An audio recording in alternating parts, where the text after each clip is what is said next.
हिरव्या मिरच्याची आमटी या किती छान दिसते रे देवा. आता ना ही पेरते मी. पोळ्या वस्तूर काही त्या आमटीचं मन गुतलंय ना. पहिल्यांदाच हिरव्या मिरच्याची केली या, कधी नव्हती केली.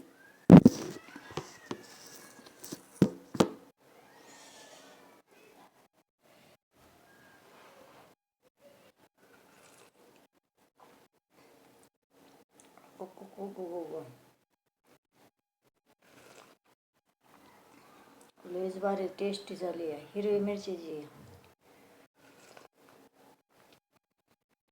तुम्ही पण करा पोळ्याची आमटी हिरव्या मिरचीची. मसाल्याची नाही एवढी टेस्ट होती, एवढी ह्याची झाली.